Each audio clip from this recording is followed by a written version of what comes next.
Si Cristal, maigpit ang kapit sa lalagyan ng pera.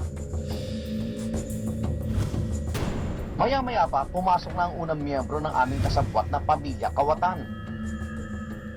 Ang kanyang pakay, magmasid sa paligid at pag-aralan ang bawat galaw ni Cristal.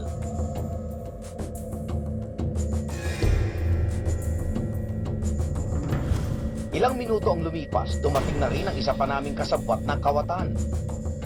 Si Cristal, naging matalas sa mga mata. Ang aming kasabwat, sinundan niya ng tingin. Umikot siya doon, tinikman niya lahat ng bigas. Tapos talagang tinitignan ko po siya, nagmamasid ako sa kanya. Ang unang miyembro ng pamilya Kawatan, naghihintay ng tiyempo para masalisiyan si Cristal. Pero hirap siya makaporma. Mahigpit kasi ang hawak ni Cristal sa kaha. Maya-maya pa, bumili ng bigas ang aming kasabwat. Si Cristal, nag-alangan. Malayo kasi ang lalagyan ng plastik. Kailangan niyang iwan ang lalagyan ng pera para kumuha ng plastik. Pero mabilis ang kanyang kilos kaya't kahit saglit siyang nalingat, ay bigo pa rin na makuha ng mga kasabwat na Kawatan ang pera sa kaha. Ito ho, sigurado. Habang nagsasandok ng bigas si Cristal, ang aming ikatlong kasabwat pumasok na rin sa eksena.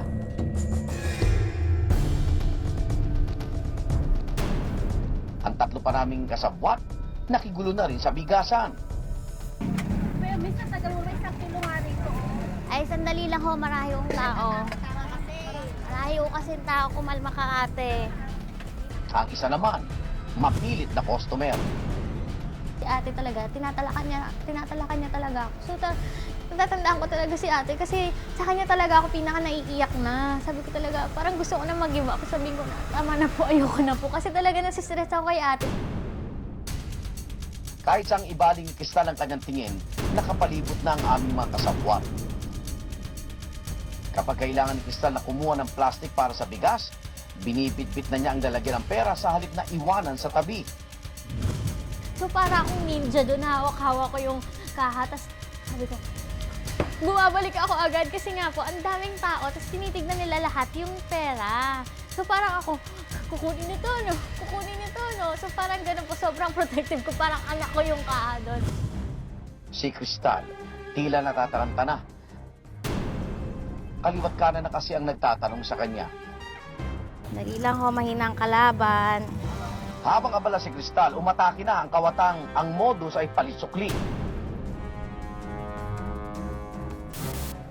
Ang modus na ito, kapag sinuklian na ang Kawatan, ibubulsa nito ang ilang halaga at pagpipilitan sa tindera na kulang ang kanya na disukli. Kapag hindi alisto ang tindera, maaaring mahulog sa patibong ng Kawatan at magbigay ng karagdagang halaga. Habang nagkikwenta si Cristal ng sukli, ang isa namang kasabwat tinangay ang 1 kilong bigas.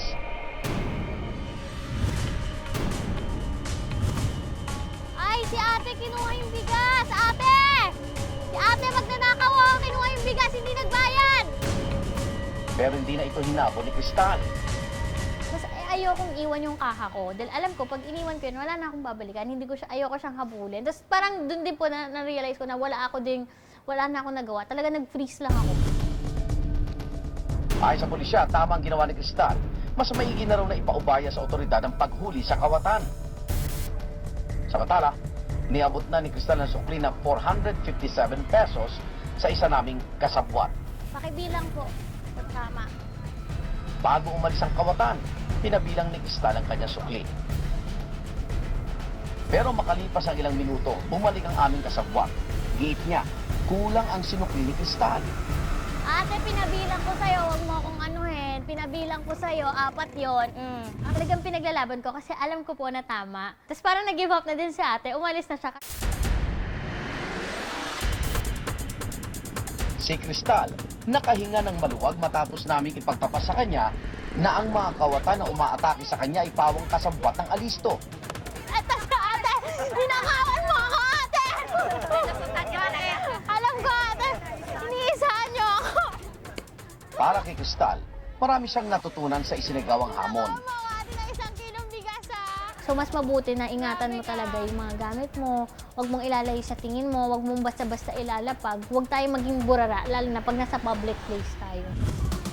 Ate, Ate, pinabilang ko sa'yo. Huwag mo akong anuhin. Pinabilang ko sa'yo. Mga igan, ayon nga sa kasabihan, customer is always right. Pero tila hindi ito totoo sa lahat ng oras. Lalo na, pag may mga pagkakataong ang mga mismong customer ay siya ring kawatan. Kaya naman tintero man o mamimili, maging alisto na hindi maloko.